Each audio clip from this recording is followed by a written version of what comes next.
നമസ്കാരം കൂട്ടുകാരെ. ഇന്നത്തെ എൻ്റെ റെസിപ്പി പാൽക്കപ്പ ഉണ്ടാക്കുന്ന വിധമാണ്.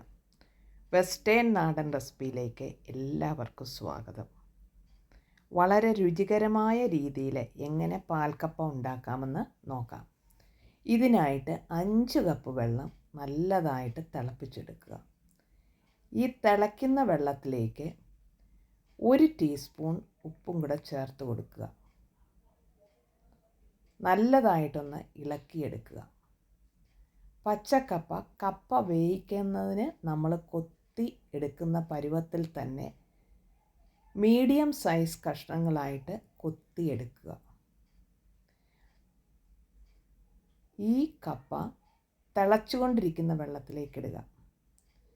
പെട്ടെന്ന് വേകുന്ന കപ്പയാണെങ്കിൽ ഒന്ന് തിളച്ച് കഴിയുമ്പോൾ ഒരു 10 മിനിറ്റും കൊണ്ട് വെന്തു വരും. പലരും കപ്പ പ്രഷർ കുക്കറിൽ വേവിക്കാറുണ്ട്. കപ്പ ഏറ്റവും ആരോഗ്യപ്രദമായിട്ട് വേവിക്കുന്നത് 1-2 പ്രാവശ്യം തിളച്ച് കഴിയുമ്പോൾ ആ വെള്ളം ഊറ്റിക്കളയുന്നതാണ്. അതിൻ്റെ കയ്പ്പ് കപ്പയിൽ ഉണ്ടായാൽ അത് ശരീരത്തിലെ ഇൻസുലിൻ പ്രൊഡ്യൂസ് ചെയ്യുന്ന ഗ്രന്ഥിയുടെ പ്രവർത്തനത്തിന് തടസ്സമുണ്ടാക്കും. ചതച്ച് ചേർക്കാനായിട്ട് 2 പച്ചമുളക്, 2 അല്ലി വെളുത്തുള്ളി, പിന്നെ കുറച്ച് ചുമന്നുള്ളി. അതാണ് രുചി കൂടുതൽ തരുന്നത്. ഇവിടെ ഞാൻ സവോളയാണ് അതിന് പകരമായിട്ട് ഉപയോഗിച്ചിരിക്കുന്നത്. ഇപ്പോൾ നമ്മളുടെ കപ്പ നല്ലതായിട്ട് വെന്ത് വന്നിട്ടുണ്ട്. അത് ഊറ്റിയെടുത്തിട്ടുണ്ട്. ഇതിലേക്ക് ആ ചതച്ച ഉള്ളി, മുളക്, വെളുത്തുള്ളി ഇതെല്ലാം കൂടെ ചേർത്തു. പിന്നെ സ്വല്പം ഉപ്പും കൂടെ ചേർത്തിട്ടുണ്ട്. ആ മിക്സി കഴുകിയ ആ വെള്ളവും കൂടെ ഒരു ടേബിൾ സ്പൂൺ വെള്ളവും കൂടെ ഇതിലേക്ക് ചേർക്കുക. ഇതിന് ശേഷം ചെറുതീയിൽ വെച്ച് ഒരു 5 മിനിറ്റ് ഒന്നുകൂടെ ആവി കയറ്റുക. എന്നിട്ട് വൃത്തിയായിട്ട് ഇളക്കിയെടുക്കുക. എന്നിട്ട് ഈ തവിയുടെ കണ കൊണ്ട് തന്നെ ഇത് ഒന്ന് ചെറുതായിട്ട് ഉടച്ചെടുക്കുക. തീ ഏറ്റവും ലോവിലേക്കാക്കുക.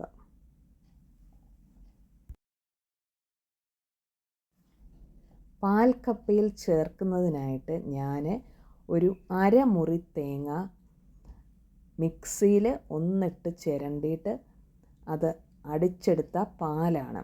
1-ാം പാലും 2-ാം പാലും കൂടെ ഒരുമിച്ചാണ് എടുത്തിരിക്കുന്നത്. ഏകദേശം 1 കപ്പോളം പാൽ ഇവിടെ ഞാൻ പിഴിഞ്ഞെടുത്തിട്ടുണ്ട്. തീ ഏറ്റവും സിമ്മിലേക്കാക്കിയതിന് ശേഷം ഈ പാലും കൂടെ ചേർക്കുക. 1-ാം പാലും 2-ാം പാലും ഒരുമിച്ചാണ് ചേർക്കുന്നത്. അതുകൊണ്ട് ഒത്തിരി തിളയ്ക്കാനായിട്ട് അനുവദിക്കരുത്. വീണ്ടും നല്ലതായിട്ട് തുടർച്ചയായിട്ട് തന്നെ ഇളക്കിക്കൊണ്ടിരിക്കുക. തേങ്ങാപ്പാലും ഈ കപ്പയും കൂടെ നല്ലതായിട്ട് മിക്സ് ചെയ്തതിന് ശേഷം വളരെ ചെറിയ തീയിൽ, ഏറ്റവും ലോ തീയിൽ ഒന്ന് അടച്ചു വെച്ച് ഒരു 5 മിനിറ്റ് കൂടെ വേവിക്കാം. ഇങ്ങനെ വേവിക്കുമ്പോൾ ആ കപ്പയും നേരത്തെ നമ്മൾ ചതച്ച് വെച്ച ഇൻഗ്രീഡിയൻസും ഈ തേങ്ങാപ്പാലും ഇതിൻ്റെ എല്ലാത്തിൻ്റെയും രുചി നല്ലതായിട്ടൊന്ന് യോജിച്ചു വരും. ഇവിടെ വീഡിയോയിൽ നിങ്ങൾക്ക് കാണാം ചെറിയ ചെറിയ കുമിളകൾ വരാൻ തുടങ്ങി. തീ ഏറ്റവും ലോ ഹീറ്റിലാണ്. വീണ്ടും ഒന്നും കൂടെ അടച്ചു വെക്കുക. തീ ഓഫ് ചെയ്യുക. ഇവിടെ കപ്പയുടെ കൺസിസ്റ്റൻസി നോക്കുകയാണെങ്കിൽ കുറച്ച് നീണ്ടതായിട്ട് തോന്നും. പക്ഷേ കപ്പ ഇരിക്കുമ്പോൾ അത് കുറുകി വരും.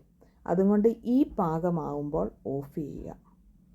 ഇനി ഇതിലേക്ക് കടുക് വറുത്താണ് ചേർക്കുന്നത്.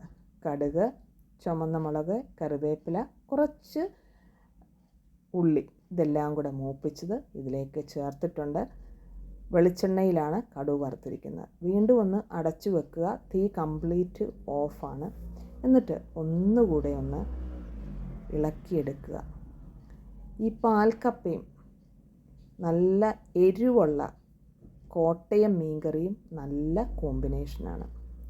ഈ വീഡിയോ നിങ്ങൾക്ക് ഇഷ്ടപ്പെട്ടാൽ ഒരു ലൈക്ക് തരാനായിട്ട് മറക്കരുതേ കൂട്ടുകാരെ. എൻ്റെ ചാനലിൽ കപ്പ വാട്ടുന്നത്, ഉണക്കക്കപ്പ ഉണ്ടാക്കുന്ന വിധം, ഉണക്കക്കപ്പ വേവിക്കുന്നത്, പച്ചക്കപ്പ വേവിക്കുന്നത് ഇതിൻ്റെ എല്ലാം ലിങ്ക് ഡിസ്ക്രിപ്ഷൻ ബോക്സിൽ കൊടുത്തേക്കാം. കണ്ടു നോക്കുക താല്പര്യമുള്ളവർ. ഈ വീഡിയോ നിങ്ങൾക്ക് ഇഷ്ടപ്പെട്ടാൽ ഒരു ലൈക്ക് തരാനായിട്ട് മറക്കരുതേ കൂട്ടുകാരെ. ആദ്യമായിട്ട് കാണുന്നവരെ ഒന്ന് സബ്സ്ക്രൈബ് ചെയ്ത് സപ്പോർട്ട് ചെയ്യുക. Thanks for watching. Signing off Shaina Thomas. ഉടനെ തന്നെ പുതിയ ഒരു വീഡിയോയുമായിട്ട് നിങ്ങളുടെ അരികിലേക്ക് ഓടിയെത്തുന്നതായിരിക്കും. Thank you.